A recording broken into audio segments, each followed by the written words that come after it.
We're building an addition on the rear of a waterfront home to help the owners, Al and Linda, better enjoy their homes. A great location. That also means it's necessary to make the addition incredibly strong, since it will have to stand up to the tropical storm winds that are very common to this Gulf Coast location. After the foundation is complete, the framing starts, and this is where the details come in that will really help this home stand up against the wind. The wind is a particular concern for the massive covered patio because without walls to block the wind's uplift, it can be exceptionally vulnerable. The foreman on this job is Mark Buffkin.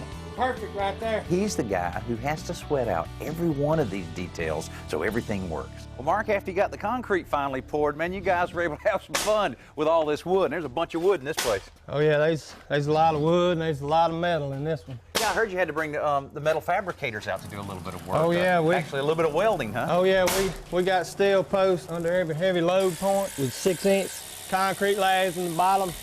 Nice heavy plates at the top. That's got plates all the way around it. Oh yeah. Just holding it like a cradle. Just a saddle, yeah. And then you've got all your straps here. Straps on all them columns. They're bolted down to the slab as well. Man, somebody nailed hundreds and hundreds of nails with all these straps. Oh yeah, we got us a new strap gun, and man, that's a lifesaver right there. Yeah, I mean, yeah. Look at the plate, the flat plate right here. Right. Now see, this is tying what your LVL beams, your laminated veneer lumber beams, up to some of the cripples up there. Yeah, it's actually tied to this beam right here that runs across back to another steel column over here.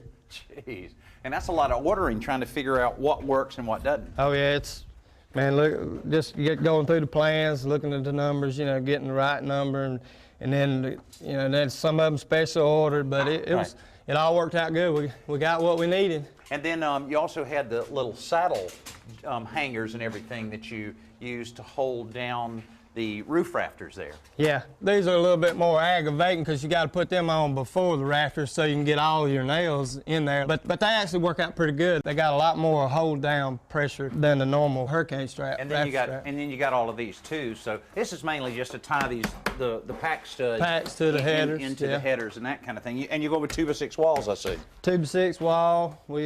That's actually going to be a shear wall. We're going to plywood both sides with 1/2-inch plywood. And you see we bolted these to the steel columns, these 2x6s, and that'll tie the shear wall plywood into those steel columns. Oh, I got you. So those are bolts all the way through then? They're actually welded to it's lugs welded to the post. Golly. Well, I mean, we're right here on the water. There's going to be a lot of wind that blows in that can provide that uplift that's a problem. What about the ceiling then? What are you going to do with the ceiling here? Well, it's going to get vinyl ceiling, but you see we got straps on every ceiling joist to hold them down, then we're going to put 1/2-inch plywood on this ceiling for that uplift. You know, we got about a 30-foot span here, and that's a lot of uplift hitting. Any other columns going in here? No other columns going there. It's just a wide open. And then what? Steps down here? Big set of steps. Oh, that's pretty inviting. 16 inches wide, and it's going to be nice. That's pretty good.